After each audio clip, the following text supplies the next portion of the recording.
Now, Ulcca is an author, of course, a mother, an educator, a researcher, and an advocate who is working to change the way that we think about and do education.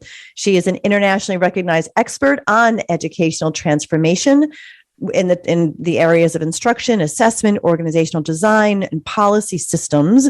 She also has her PhD from the University of Oxford, a JD from Harvard Law School, and is a 2-time TEDx speaker, and also has been recognized nationally for her leadership as a Harry S. Truman Scholar, a British Marshall Scholar, and a Paul and Daisy Soros Fellow. So Ulcca is the real deal. And again, she is the author of the amazing book called The Future of Smart, which you can link over to in the show notes for sure. But welcome, Ulcca. I'm so excited that you're here to talk about your journey and help others succeed in theirs. Hi, Christine. Thanks for having me. I always like to get started asking the question about why authorship, how authorship, how did you get here, Ulcca? It was a long journey. So the book itself is sort of the compilation or the culmination of about 20 years of work. So I'm a teacher by training, but I think I really started thinking about publishing the book when my first son was born, and today is his 15th birthday. But I remember thinking that there was so much I was learning, and synthesizing it and thinking about it and putting it out into the world for other parents felt like something I wanted to do. So that was back in 2007. I published in 2001. But my work is very much about how we create places for people to thrive. And my focus is a lot on schools and young people. But I think about the work that you do and a lot of your authors do, which is helping adults to kind of find their voice, find who they are, and put their gifts out into the world. And that feels more necessary than ever, the way the world is today. So that is why authorship. And I'm excited to talk about that journey a bit more. That is exciting. And happy birthday to your son. Oh my gosh, that's so amazing. I love know. the personal journeys that bring people here. And I'm sorry, I got a little frog in my throat for a second. I took a sip of water while you were talking and it just went down the wrong pipe. So I apologize for that. No worries. But here we are, we just recorded as it is. So the main thing that I want to get started with, because we talk here in our world, get your book done land. It's all about transformational authorship. Mm-hmm. And that transformation, happens on 4 levels: for the readers, for the author, for the readers, for their business, and ultimately for the world, especially when you're looking at a book like this called The Future of Smart. I would love for you to share what you learned about yourself as a writer, through this process. How did you grow and evolve and transform through this journey? So in the book, I talk a lot about fractals. For people who don't know what fractals are, it's this idea, think of like broccoli, where you have the big thing and then you take the pieces apart and each piece looks the same as the largest bit.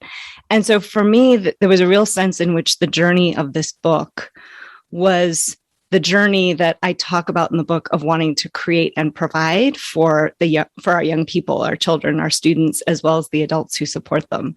So a large part of it was being able to sit back and begin to trust in my voice, which felt like the most important part of this. I first started going to trade publishing houses in 2014, and we went through 4 different rounds of proposals with an agent, and I kept getting no's. And everyone was like, nobody wants a big ideas book. Parents just want you to tell them what to do for their kids, where to send their kids to school.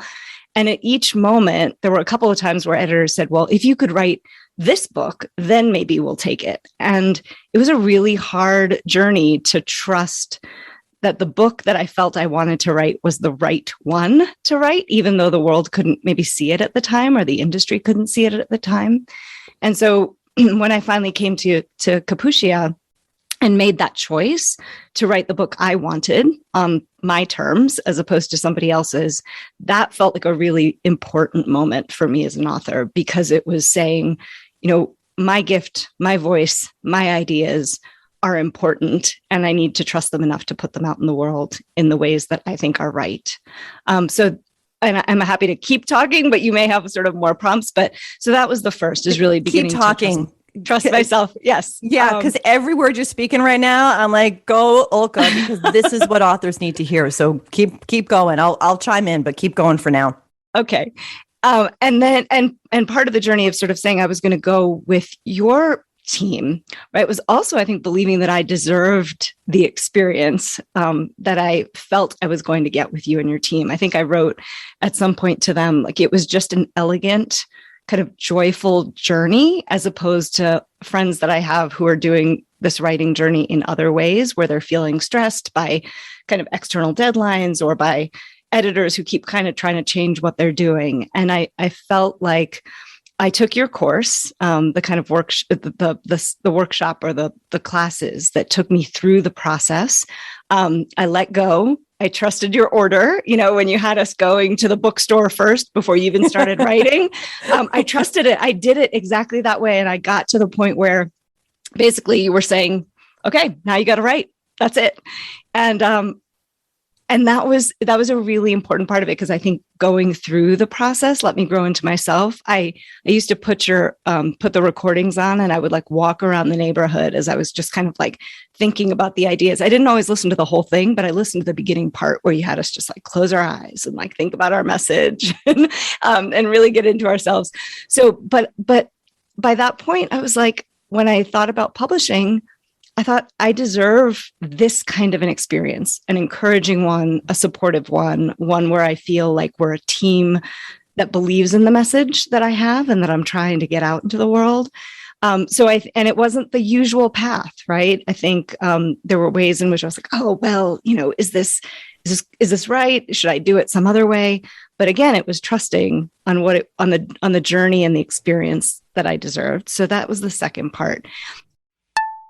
This material in an excerpt from a longer podcast or video. Follow link in description to learn more.